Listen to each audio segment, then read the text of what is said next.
Welcome to the Gay Buddhist Forum, where teachers from all schools of Buddhism offer their perspectives on the Dharma and its application in modern times, especially for LGBTQI audiences.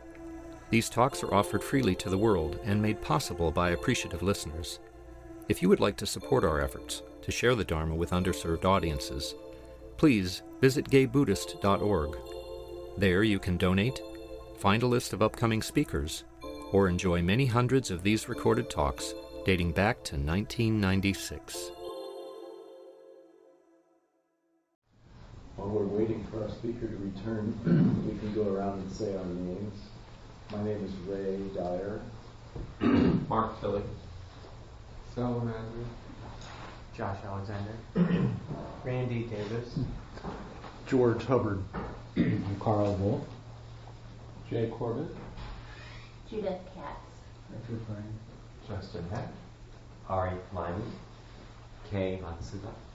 Tom Thurston. Ryan Yu. Marvin Snow. Heather Barron. Dean Beverly. John Stewart. Leo 11. Richard Hedden. Larry Wish. Derek Gibson. Roy King.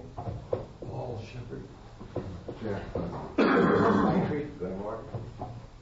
Rob Canada. Andre Bjorn. Jason. Peter Washburn. David Axel. Mike Bryce. Pete Gold. Steve Carson. Richard. Ryan. David Margolis. Larry Krieger. Lusanto Bresma.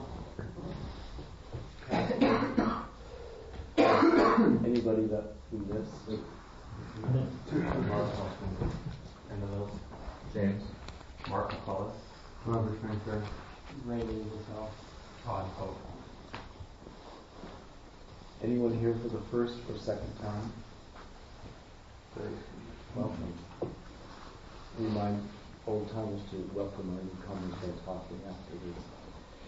Our speaker today is Jesse Weems, and he draws his inspiration from 6 years of training in Zen Buddhism under the guidance of many wonderful teachers, including Tenshin Rev Anderson and Tony Packer, and 5 years of training in nonviolent communication with founder Dr. Marshall Rosenberg and trainers John Kenyon and Robert Gonzalez, among others.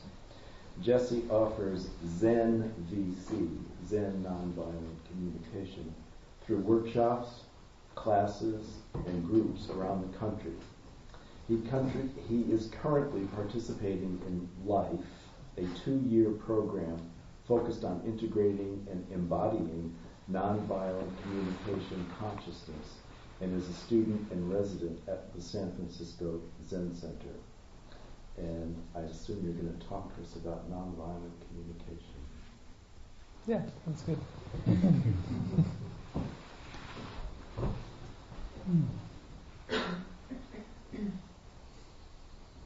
Good morning.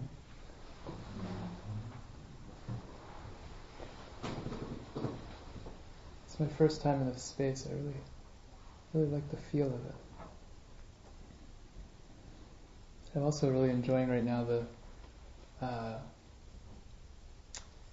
working with a mostly male group. Actually, it's very different for me. I'm used to be a lot of the workshops I offer tend to be mostly female, so it's kind of nice actually.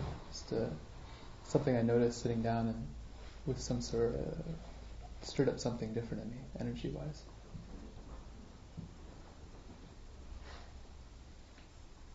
So, what I wanted to talk about is something that I've been really passionate about for a number of years now, which is this connection between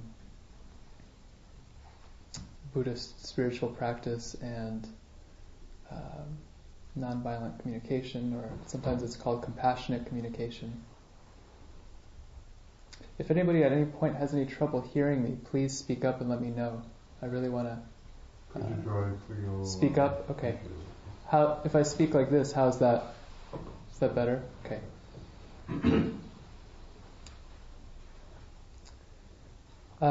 For me, the reason I'm really passionate about this subject is because Whereas I might meditate about like 5% of my day, or 10% of my day, 60% or 50% is probably spent interacting with other people, whether they're family members or friends or people I run into on the street, co-workers. And I'd like to be able to bring the same kind of attention and intention that I bring to my meditation. I'd like to be able to bring that to my relationships with others. And it was something that I struggled with when I first began Zen practice.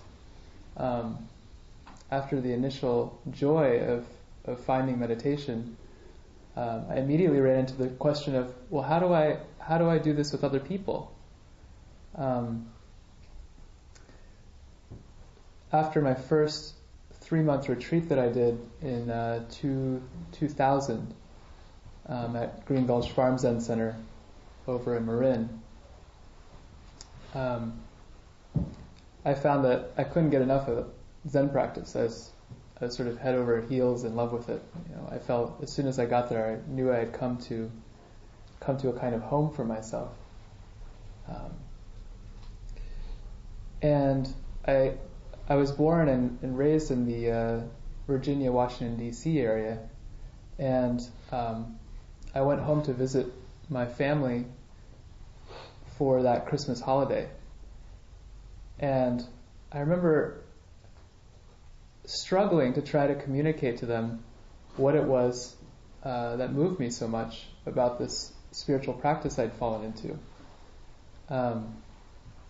And I felt everything I said was completely inadequate. I kept saying things like, to my friends, I might be saying like, oh, Green Gulch is great, you should go there. Everybody should go there. I wanted to send everyone there, said, oh, this guy, Rebbe Anderson, he's amazing, and I just kept finding myself saying things that, as you might imagine, kind of turned people off. I had a lot of friends sort of saying, oh, okay, well, it sounds good, what you're interested in now, And the thing was, it wasn't my intention to be evangelical about it. I just wanted to somehow be able to connect with other people about this and kind of articulate what it was that was so powerful for me about it, about spiritual practice. I'm just wondering right now whether, has anyone else had this experience? Just maybe, can I get a show of hands? Has anyone else had this experience of trying to share? Yeah. Okay. And there was another thing I found with language, which became more and more challenging for me as time went on, with spiritual practices, as meditation showed me over and over again how much of the how much trouble was happening in my life because of judgments and opinions and ideas I was holding. I found that it was harder and harder for me to find any way to express any power in my speech with other people. For example, if something upset me, even something that I felt was really life-serving to speak about. For example, if I were to take a gross example, maybe something like, if I wasn't happy about the bombing of Iraq, for example. Whereas before I might have said something like, that's totally wrong. That this needs to be changed. That it's being done out of greed. It's being done out of hatred. This is a problem. George Bush is an idiot. Might say things like that. well, with meditation practice, I found myself starting to say things like, yeah, I just, that I'm really hating that the war in Iraq. Well, for me, it's my opinion. I mean, I guess there's other views, but, and all the, it was like I couldn't express anything anymore. Every time I tried to say something from my heart, it followed with a string of caveats, conditions. Oh, my opinion. There's other views. I guess there's other people who would see it differently, and I found myself sinking into a more and more kind of helpless kind of space in my life in terms of being able to communicate about what actually meant something to me.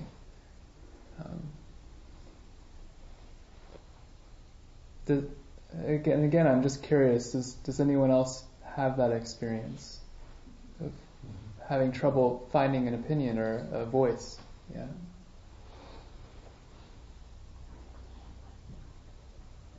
So I guess I find this kind of problematic as I was doing more interaction with people in daily life.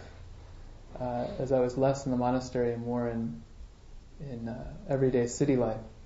And I found it problematic because I didn't see that as being an effective way to work towards any meaningful social change.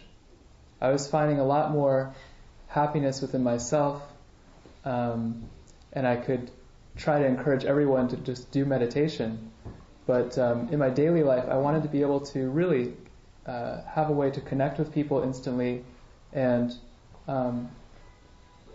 move towards a more compassionate and loving and connected society. The alienation in this country today really is challenging for me.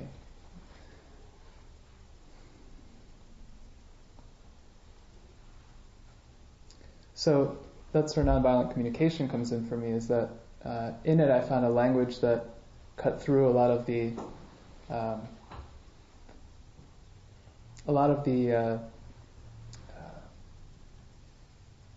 challenges of language as I've been conditioned to learn it, thinking in terms of right and wrong, good and bad, you should, I should, you have to, I have to. These kinds of words that enforce a kind of domination in my thinking and others' thinking. I don't really speak to the interdependence that I think is really true, that I find true.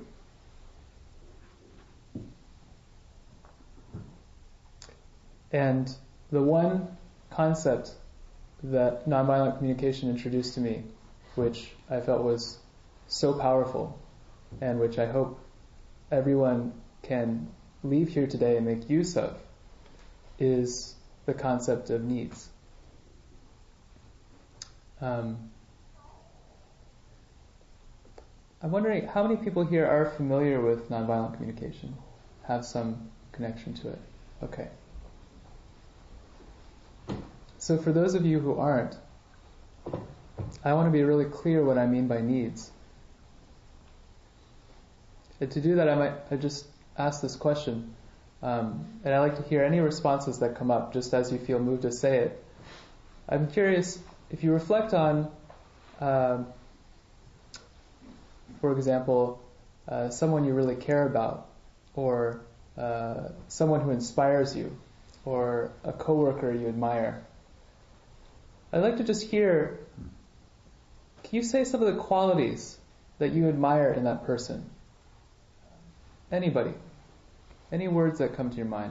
Qualities that you admire, that you really value. Patience. Persistence. Sorry? Persistence. Persistence. Honesty. Honesty. Generosity. Generosity. Courage. Courage. Fearless. Fearless. Good listening capacity. Listening. Loving. Loving. Yeah. Trustworthy. Trust. Yeah. Trustworthy. Compassionate. Compassion. Creative. Creative.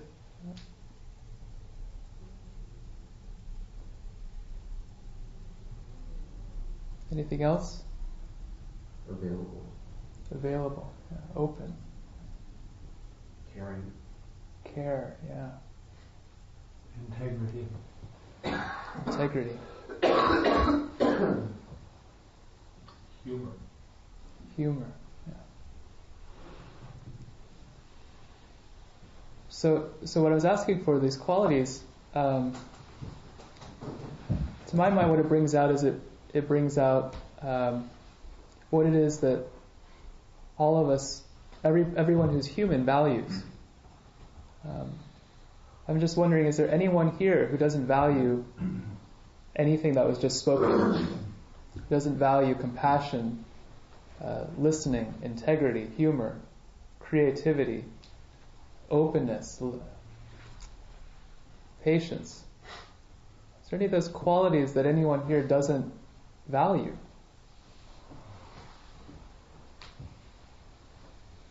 So here we have a group of, near 50 people, and we're in agreement. These qualities, they all touch us. To me, that's a pretty powerful thing. I think I could walk into a group of just about anybody, and as long as we were clear about what those words meant, what they meant for each of us individually, I think my experience has shown, and I believe, that everyone's in agreement. These are all things we value as humans. So the question is, what is it that divides us then?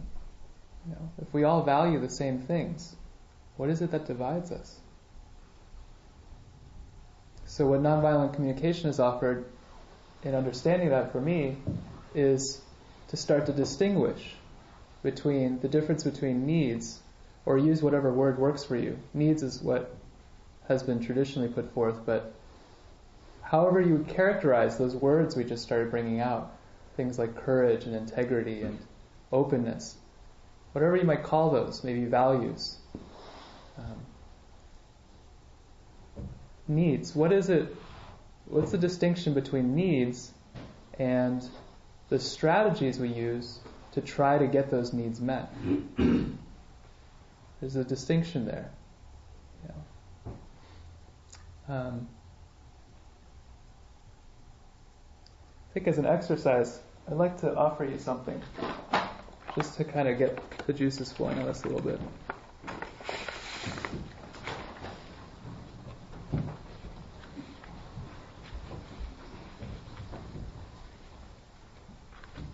Pass those that way. Pass those that way.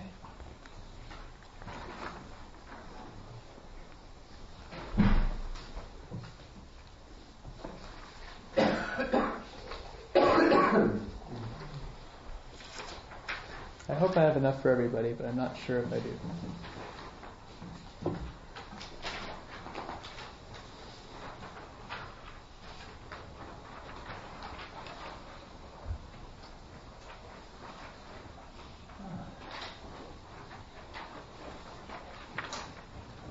If we do run out, please share with your neighbor.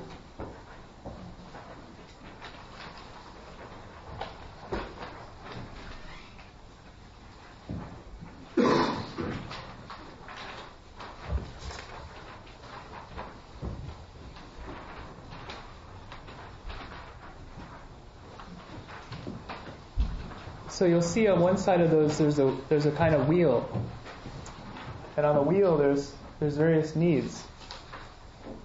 This is a wheel that was put together by two trainers of nonviolent communication who are based in Albuquerque. I like the way they organize this.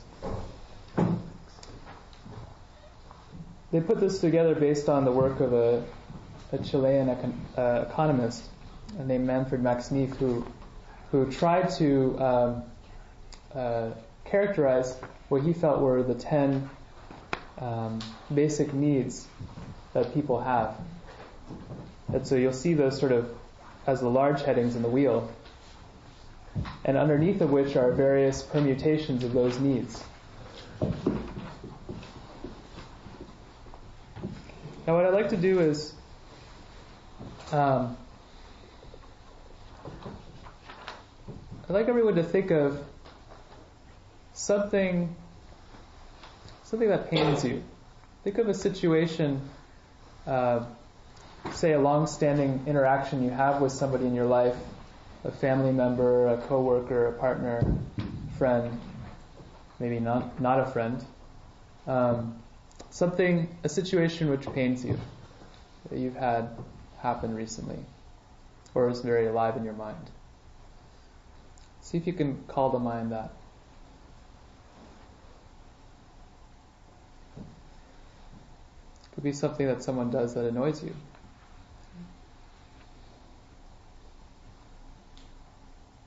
And as you get in touch with the situation, I'd like you to come up with just a one-sentence line about your kind of what this thing that this person does that triggers you. So, like, for example, if I were to think of my mom, something she's doing right now, I might just sum it up as,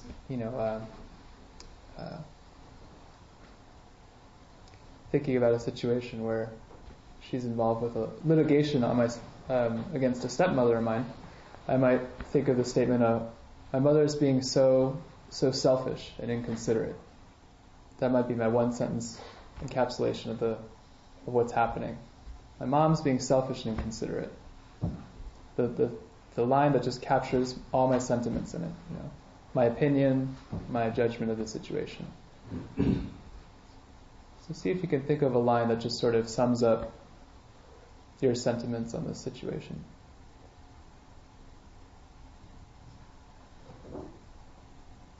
David is incompetent and irresponsible. Okay, good. So is anyone having trouble thinking of the line? If that is you. Okay. So what I'd like you to do is now I want you to let that line repeat in your consciousness, like you're kind of ruminating over the situation. Just want you to just kind of sit there and just, David is incompetent. David is incompetent. Just let that keep going over and over again in a little loop in your head. It's like you're really sitting on the situation.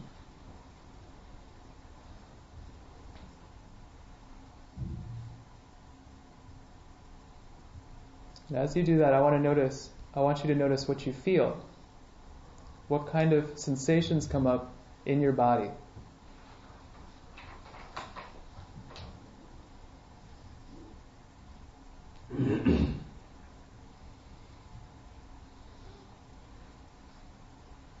I feel turbulence.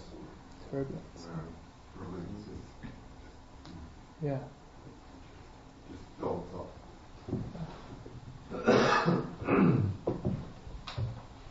So, anybody else like to share how it feels to kind of let that run in a loop? Constriction. Yeah. My shoulders. Sorry? Poisonous. Poisonous. Okay. Physically, my shoulders are getting kind of tight and constriction as well. I can feel it in my shoulders physically. Yeah. Yeah, constriction in the shoulders. I actually feel a little grandiose, like she's this, and this. Uh-huh. Like I got it all figured out. You got more power in your body. Yeah.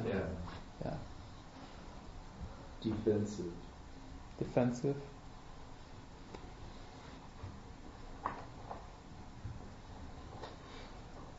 There's some humor, actually.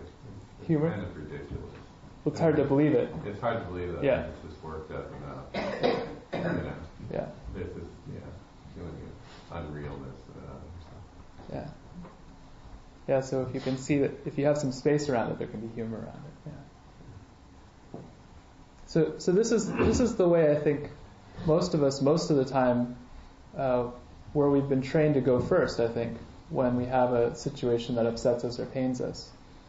Am I in agreement with others? Do other people have that experience that our minds sort of tend to go there, generally speaking?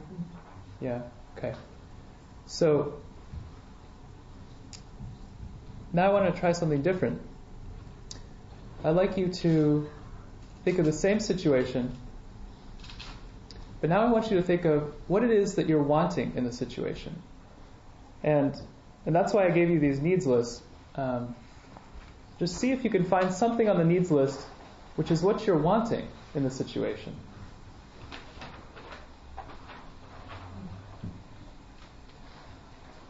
And when you find the word that kind of captures what it is you're wanting in the situation, I want you to also think of how you imagine you'd feel if you got that. And so I want you to create a sentence in your mind that reflects that. So for example, for me, I might put that together as, this is sort of using a variation on these kinds of words, but like, I love it when everyone in the family cares for each other. I think about this situation, my mom and my stepmother. I love it when everyone in my family cares for each other, when there's that kind of mutual care. That's the sentence I have. So whatever words are matching your situation, have that sentence and let it loop in your head for a minute while you just kind of breathe into that statement and feel what it feels like to be meditating on what it is you're wanting in the situation and how it feels when you have that.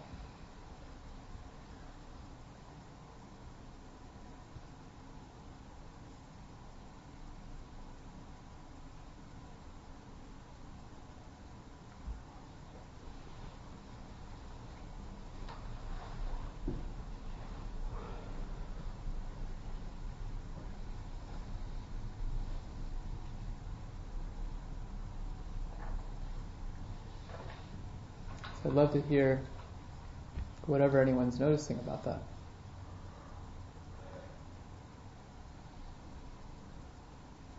It's relaxing and it feels great.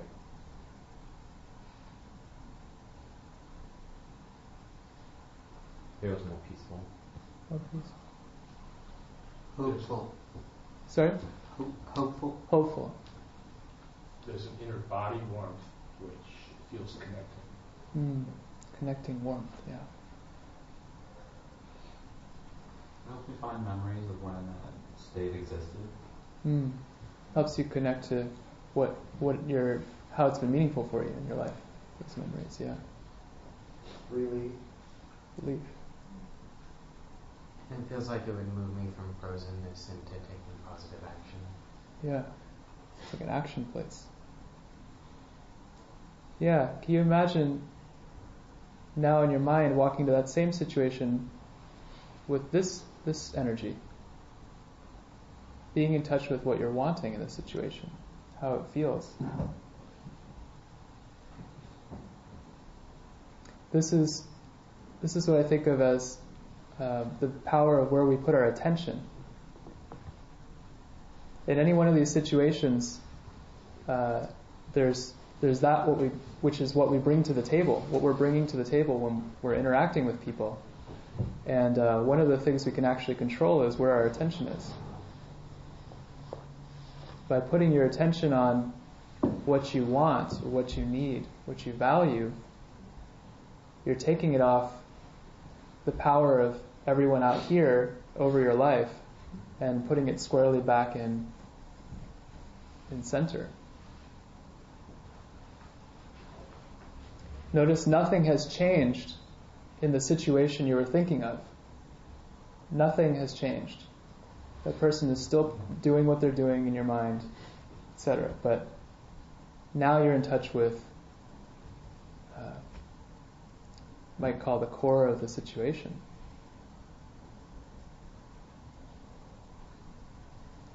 So this is another thing that's been very valuable for me in nonviolent communication is to understand and appreciate that no one makes us angry. Nothing out there has any power over your feelings. It's our needs that relate to our feelings. If you're wanting Well, for example, if how do people feel when, say, you've made an appointment with someone to meet, and your day is scheduled very tightly, and this is a crucial meeting to get done something on your project, and the person shows up half an hour late. How do people feel? Anyone? Pissed off. Sorry? Pissed off? Yeah. Pissed off, anything else? Abused. Abused, yeah. I'd say the person's disrespecting you, abused, yeah.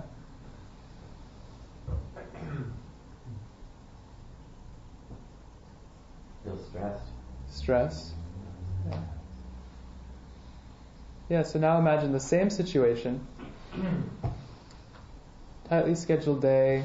Person shows up half an hour later. Same behavior, but you've had some emails you've been wanting to look at all day, and the person coming a half an hour later gives you an opportunity to just focus on emails. How do you feel when the person shows up half an hour late as opposed to on time? Grateful. Yeah, interesting, huh? Same behavior, different feelings. And oftentimes we say things like, "You're half an hour late, that just pisses me off. You're half an hour late. You being half an hour late makes me angry." So does that mean that it doesn't matter when the person would come? What is responsibility lie, or is there? Let me ask you this: what is it? Does it matter to you whether the person comes half an hour late or not? Does it at all? It very well might. And I very well might want to talk to them and see if they could come closer to the time next time. Or something. Yeah, and why is that? Well, I seem to be upset about it. As a medical term. Yeah, and what need of yours are you upset about? What value? Say if you looked at that sheet, what value of yours is that you're wanting?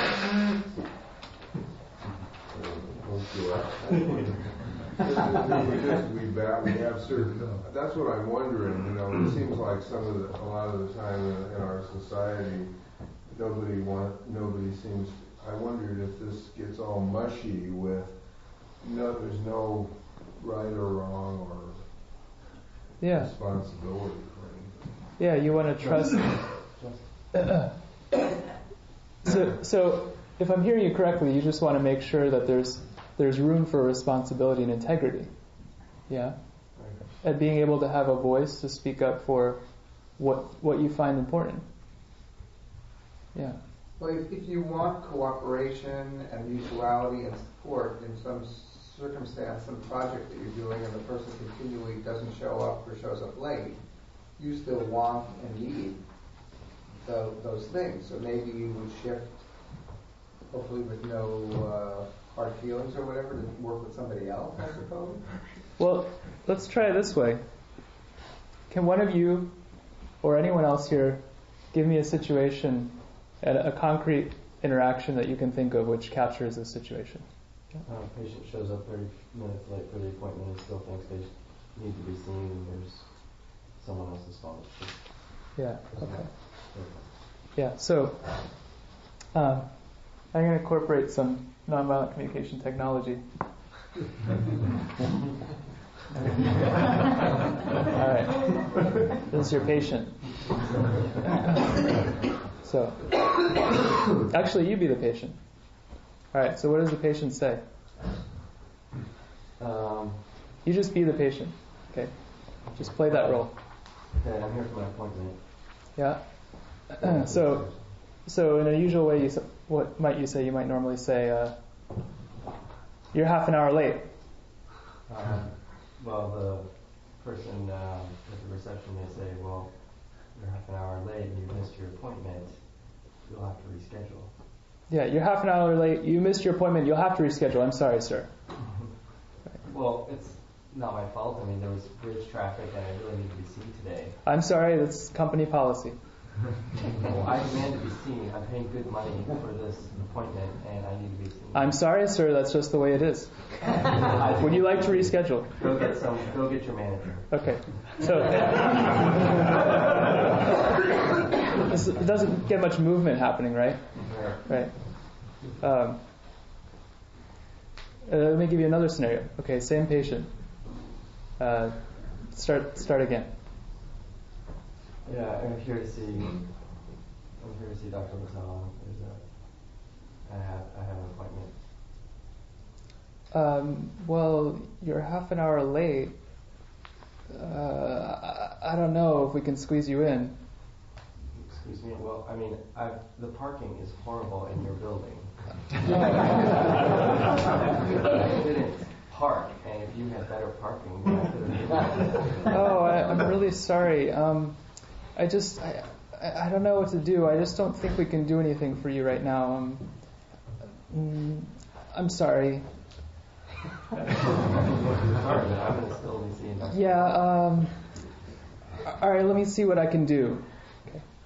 So that's another way, right? You kind of like just try to accommodate whatever the other person's doing, no matter what, even if it doesn't give you the kind of ease that you're wanting in a situation. So, the other piece of technology is these ears. So, just as an aside, the giraffe is in nonviolent communication, they took it up as a sort of a symbol of listening with this kind of consciousness, because the giraffe is the land mammal with the largest heart. It also has the advantage of being able to see in high perspective, sticks his neck out. That's another way to put it. So, and they're vegetarians too. And they're vegetarians. So, given the same situation, let's look at how I might be able to both express the needs that are touched in me that I'm wanting to acknowledge, and the needs in the patient. I'm just going to see. Let's see how this works. So, start again. Hi, I'm here for my appointment. Okay, so I might do this internally first, because the first thing I might be thinking is, God damn it, this fucking guy shows up half an hour late every single time, I'm so sick of it. I wish he'd just stop and respect my, Okay, so I might do the same thing. I might first listen internally and do what we just did. What are the values that I really, that are important to me in this situation?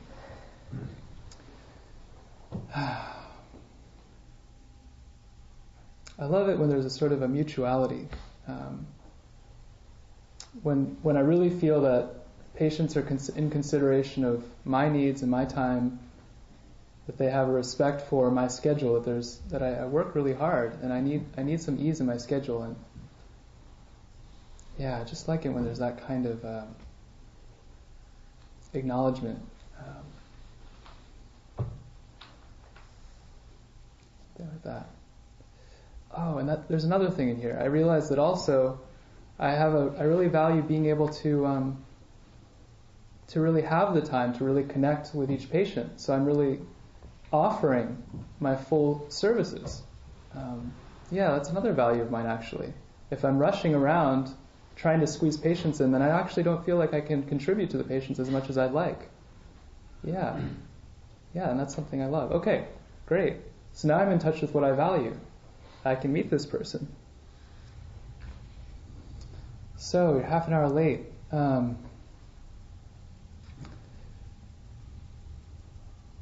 Well, I'm feeling really torn right now, because I can imagine, given that you showed up,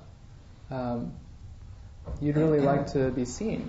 Am I correct about that? Yeah, gotta be seen. Yeah.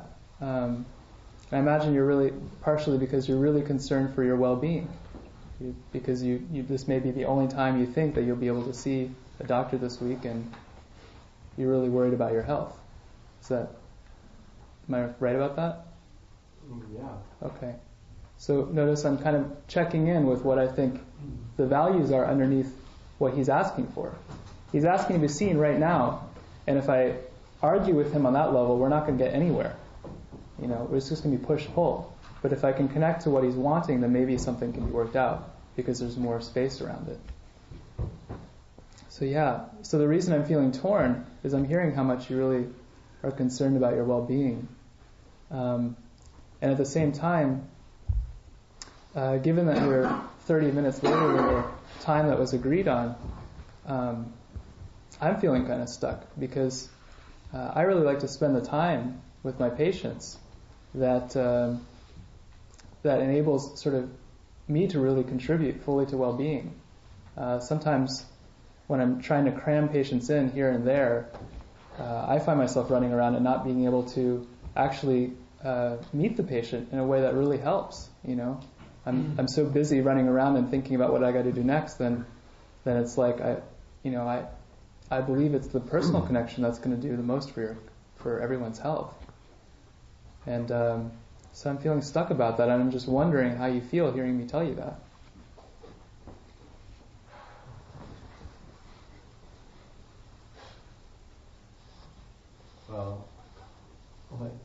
Well, you're late sometimes.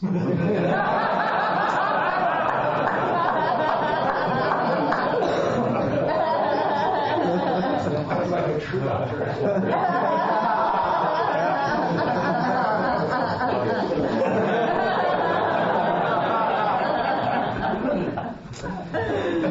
So I got to be giving myself some self-empathy again, because I'll be like, God, he's right. I'm always right.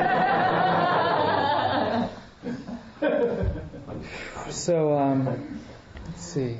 Yeah. So I'm guessing that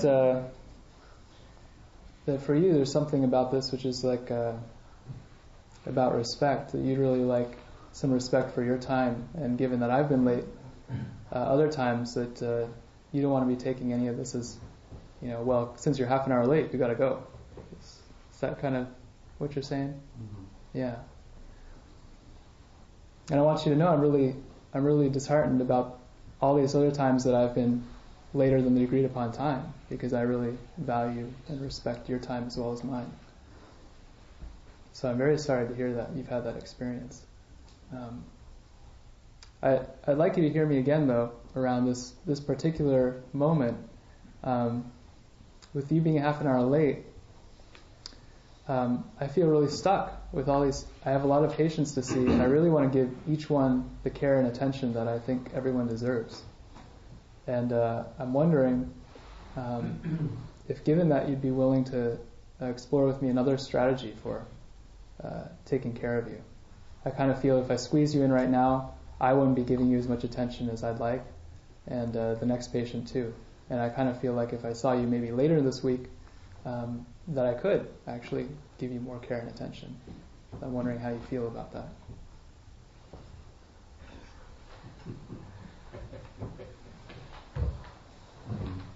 Well, I don't know. I've got to get back to work, and I'm busy the rest of the week. I'm really sick with this cold, or this pneumonia, no, the sinus infection. It's going to, turn into pneumonia. And if you'd spend as much time just checking me out rather than talking to me about it. Could have given me a prescription to do that. Yeah. So there's some worry about how long a process like this might take. Like how long you have to go back. It's not worry, it's impossible. It's just not feasible. The practicalities of life, that doesn't work. Yeah. I appreciate this question, because I've often had that thought too. It's like, well, does this mean that every interaction I take will have to process over and over again, or take 2 hours to, So I want to point out something that there's something that I found really valuable pointed out to me, which is that in our society, there's a lot of hidden costs that we don't think about. Mm-hmm. Global warming is a great example, because people think, we have this wonderful advanced technology culture. We can drive, we can get things done quickly, we can fly things here and there, we can bust things here and there. And all the while there's this hidden cost, which is now coming to the light, and people are really challenged, trying to figure out what to do about it. We're in a dire situation, it seems. And I think it's a great analogy for our human interactions, because we think, well, sometimes you just don't have time. We just have to get things done and yada, yada, yada. And my way of looking at it is there's a hidden cost. Every time you take that choice, my feeling, my experience has shown that it comes back to get you, If you have that kind of rapport with your patients, that increases the frustration they have with your office and your system. That increases the more likelihood that they're going to try to get you in other ways, increases the resentment. Whereas if you take the time, maybe you have one meaningful interaction with this patient, and it takes a bit of time, my bet is in the future they'll be a lot more respectful of your office and be more interested themselves in coming on time. Not because they feel like they should or they have to because the office is going to find them or not see them, but they actually feel like, no, this doctor really cares about me and I care about him. I'm going to make the effort to come on time because I know how he feels about it. There is a possibility that the guy gave a whole hour to get to your office and got stuck on the Bay Bridge, and that's kind of out of his control, and you have other people you need to see. I mean, occasionally, for all the goodness in the world from both ends, there's a problem like this. Yes. Yeah. So what happens then? And the point I'm trying to make is putting the emphasis on the connection between you and the other person, no matter what the situation.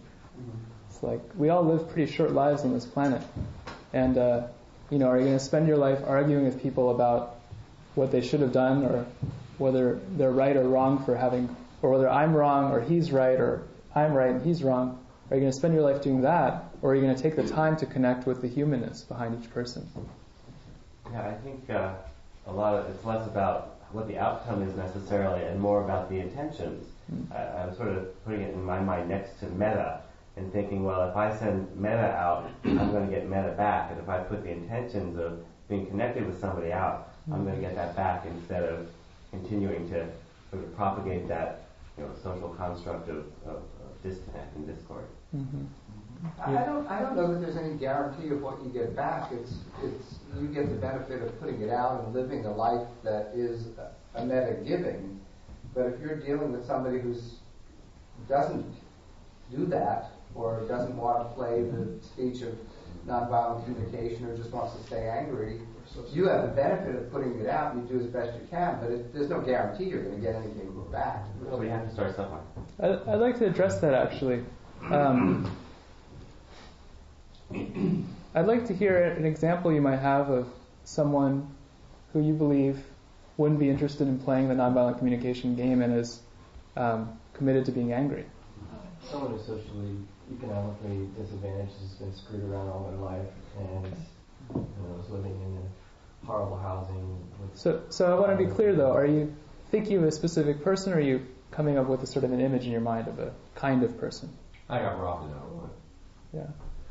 I mean, I wasn't going to go out to have a communication with that guy. Yeah. Well, I'm not talking about situations of physical violence. Okay. But I mean more like closer to our everyday interactions. I have a client that there was an error, and he's committed to being angry with me, even though I've done as much as I can, and did more than my compliance people said I should do. Yeah. And because I think that he has an idea of his power. Okay, and so I should have bowed before his power. So this is your client. Committed to being angry. So what did your client say to you? Just give me a phrase that you're talking about. That I was you committed an act of gross incompetence. Okay, and just to give me a perspective of where I'm coming from, if I'm you, what's your take on the situation? My take on the situation is that we followed written instructions, and our contract with him doesn't oblige him to do the things that he expected us to do.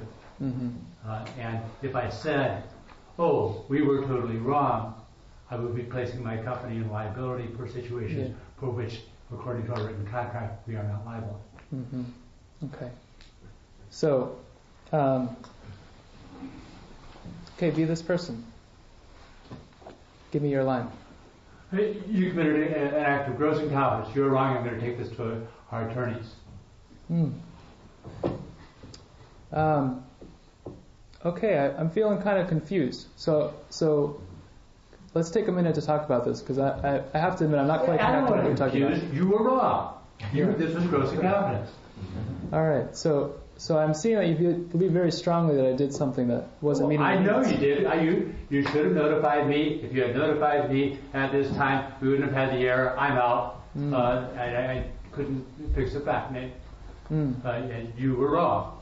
So you would have liked me to have been in closer communication with you about something. Yeah, you should have. Why wasn't I contacted on October 17th? Yeah, you're really frustrated that I didn't call you on October 18th. Yeah. Yeah. Okay.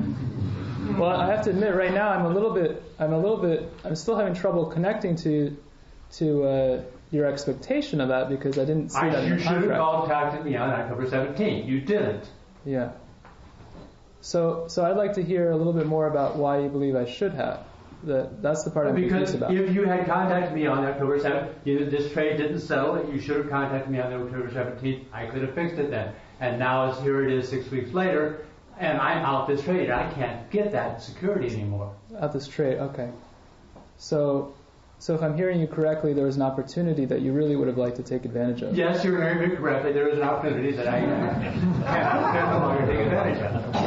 Yeah. You were wrong. And I'm really sad to hear that, because I obviously, as someone who's working with you, So the part that's challenging for me is that I'm hearing that you're really sad about this opportunity that you missed, and you feel that I contributed to that somehow. And the part that's challenging for me is, in my capacity at this job, that wasn't part of the written contract, and to protect my company. I've never had this with any other broker. I'm sorry that we came to your company. Yeah.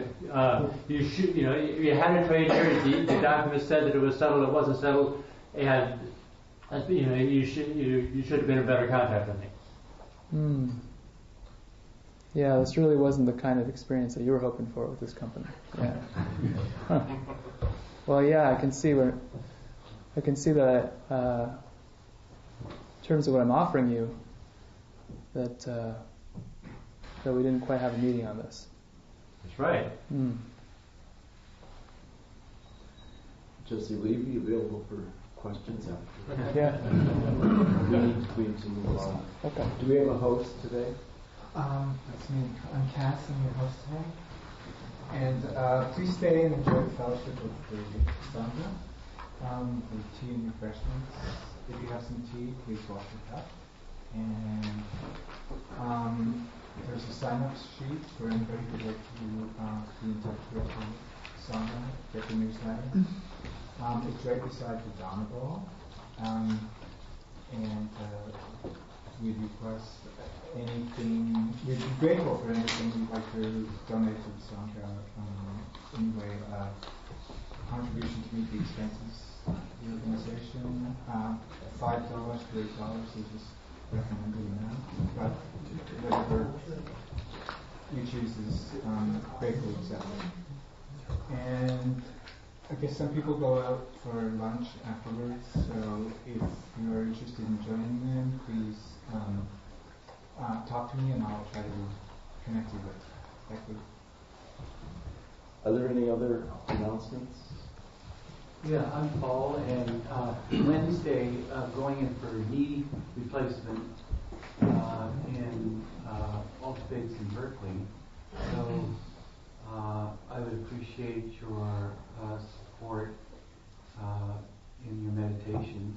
It's going to be very challenging, not so much physically, but being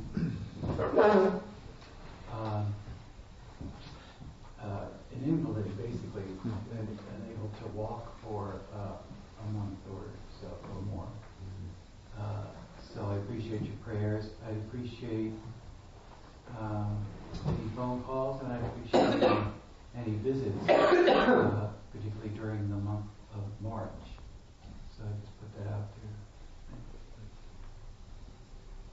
Any other announcements? Yeah. I'm Todd. I'm supposed to be the host next weekend, and I'm hoping one of the other hosts or backup hosts could host. Because I can't be here. And I'll switch with anyone if they'd like. I'm Darren, and I host a meditation study group at my house at Holton Baker Tuesday nights from 7:30 to 8:30. If anyone's interested in joining us, just talk to me. I'm Carl. I just want to remind people that April 2nd is the annual lesbian and gay retreat at Spirit Rock Meditation Center. It's an annual event. It's been going on for about 10 or 12 years, and it's 5-night silent retreat at the beautiful land up at Spirit Rock. Many of us have done it before, and it's a great way to deepen your practice and be in community. And it's the only one in the country where we've got that long of a retreat for gay people. So spiritrock.org is the website, and there's a sliding scale for scholarships, and April 2nd it starts. Thanks. My name's James. I have a quick question. I think your calendar says all Sangha meeting or something for next week. What does that mean? It means that we're going to be acknowledging the people that do service in the Sangha, I believe. Yeah, and we're also going to be having, we go to the different committees at work, and there's an opportunity to discuss any issues that might be relevant for those committees that might have Sangha input, and you can find out about them in case you're interested in joining any of the various committees and groups. So is that instead of a Dharma talk? Yes. Or, okay. It will be the same half hour set first. Thank you. I'm George. A reminder that our talks are available on the internet at the GBF website, gaybuddhist.org. I don't know if this is an announcement you're going to make, but just to let people know that Marshall Rosenberg will be in the Bay Area soon. The man who wrote the book on nonviolent communication. And there's several things at the women's building that he's doing. And I guess you put the website on here, so. Yeah, I was going to add. So on the back of the sheets, most of them, I think a couple came out with the Xerox not happening, but on the back of most of the sheets, there's some resources for learning more about this if you're interested. I saw that actually out here that there's a brochure. It seems like in late April, there's someone who's going to be offering Nonviolent Communication Weekend here. My own work is called ZENVC. That's on the back of those sheets. And for those of you who don't have one, ZENVC, ZENVC.org is my website. You can always look there if you're interested. I brought some flyers for anyone who's interested about a workshop I'm offering at the Zen Center on March 3rd. It's a Saturday afternoon. I'll just have up here beside me if it's something you'd be interested in. And as the other gentleman said, Marshall Rosenberg will be here, I think at the end of March, the very end of March and the very beginning of April. If you'd like to pepper him with all your questions and stuff like that.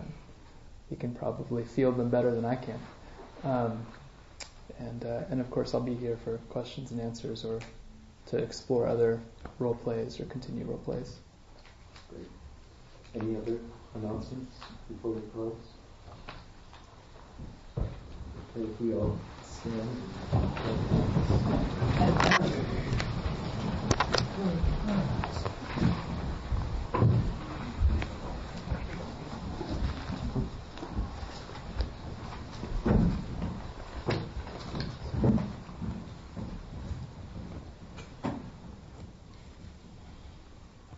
By the power and truth of this practice, may all beings have happiness and the causes of happiness. May all be free from sorrow and the causes of sorrow. May all never be separated from the sacred happiness which is without sorrow. And may all live in equanimity without too much attachment or too much aversion, and live believing in the equality of all that lives. Thank you for listening to the Gay Buddhist Forum. If you would like to hear several new talks per month and be notified of upcoming speakers so you can participate live, please Subscribe to this podcast, like us on Facebook, and join our mailing list by visiting gaybuddhist.org.